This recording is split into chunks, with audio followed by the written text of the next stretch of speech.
नमस्कार। आज वीडियो रे आपण को गोल्डन टिप्स टी लुचि रही कविता आकार रे। आपण आज गोल्डन टिप्स को मो कविता रे खोजिबे। मो कविता लाल गोलाप। सबुठारु कोमल से सबुठारु सुंदर बगीचा रे जेते गोलाप सबुठारु से नियारा।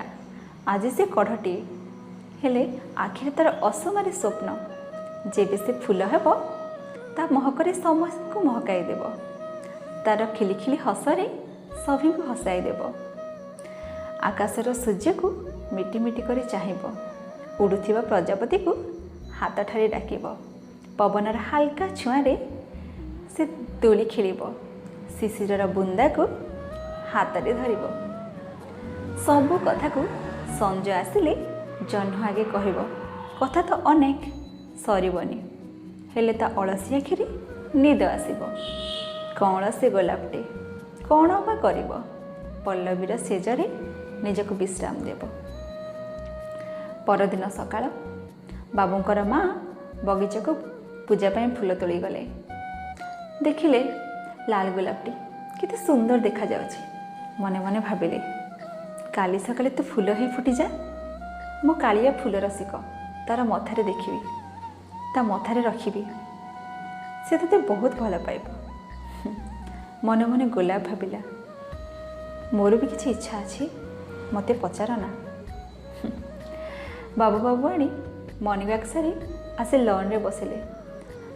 फूलटी एते सुंदर होता जे बाबू को नजर जाई से लाल गोलाप ऊपर पड़िला।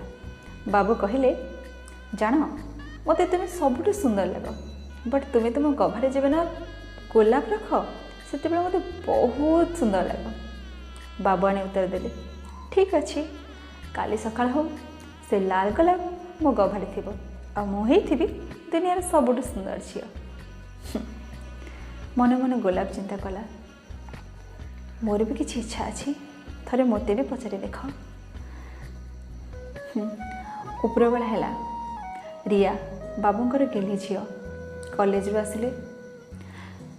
धूलिमुड़ी मुह को धोइबा पई गोलाप जल प्रस्तुत प्रणाली से टीवी रू देखिथिले।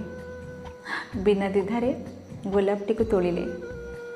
टे बाउल रे पानी नहीं टकमक गरम कला। गोलापर पाखड़ा सब गोटी गोटी कर पकईदेला। किछ समय पर सते जमिति से कांदी कांदी पाखड़ा सब कला हो गला। ता स्वप्न सब आकाश रे बाष्प होई उड़िला।